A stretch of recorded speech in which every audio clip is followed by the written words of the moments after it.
सभी वीडियो देखने वाले दोस्तों को नमस्कार और रक्षाबंधन त्यौहार की हार्दिक शुभकामनाएं। दोस्तों, हम आज एक छोटे से टॉपिक पे बात करेंगे, प्रोस्पेक्टिंग।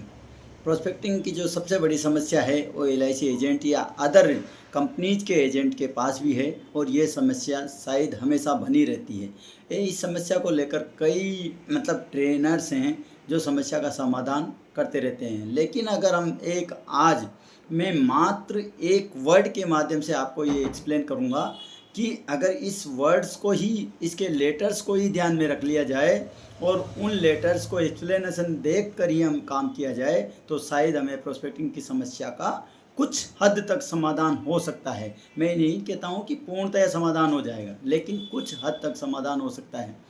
दोस्तों, वर्ड है केवल फ्रॉक्स। फ्रॉक्स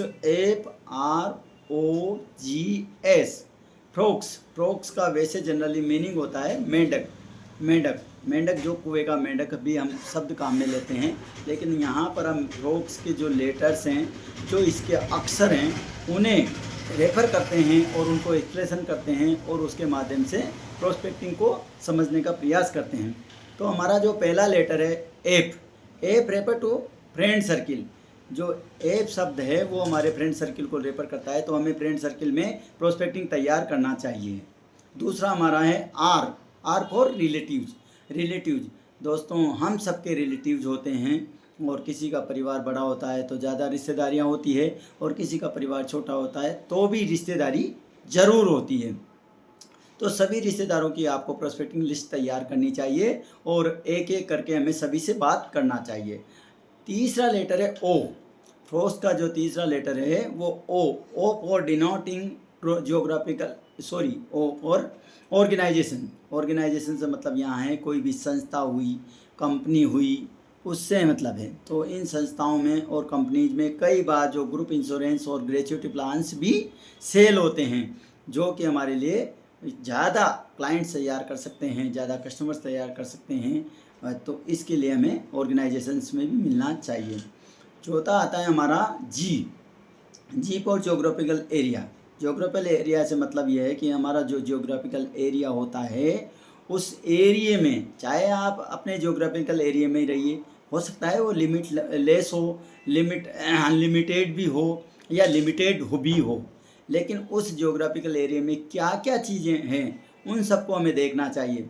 देखिए, हम सबके पास में हम जहाँ पर भी रहते हैं उसके आसपास में देखिए शॉप्स होते हैं, स्कूल्स होते हैं और अदर छोटी मोटी दुकानें भी होती है, जिनमें हम चाहें तो पान की बोडी भी ले सकते हैं और सब्जी वाले को भी ले सकते हैं और फेरी वाले को भी ले सकते हैं। तो कुछ ऐसी संस्थाएं हैं जहाँ पर हमें प्रोस्पेक्टिंग करना चाहिए और प्रोस्पेक्टिंग का कुछ हद तक समाधान ढूंढना चाहिए।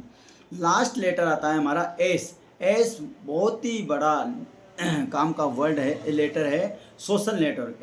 S refer to social network. दोस्तों, समय की मांग है और समय की ज़रूरत है कि जो सोशल नेटवर्क है उस पर भी हमें काम करना चाहिए। सोशल नेटवर्क में हमारे देखो यूट्यूब आती है, व्हाट्सएप आता है, टेलीग्राम आता है, इंस्टाग्राम आता है, ऐसी कई चीज़ें हैं और कुछ चीज़ों को हम जानते भी नहीं हैं, ऐसी चीज़ें भी हैं। तो उनको जानना भी चाहिए और पहचानना भी चाहिए और उन पर काम भी करना चाहिए, अमल भी करना चाहिए। तो इस फ्रॉक्स वर्ल्ड के माध्यम से हम हमारे प्रोस्पेक्टिंग समस्या का कुछ हद तक समाधान कर सकते हैं। धन्यवाद। आपको पुनः शुभकामनाएं रक्षाबंधन की।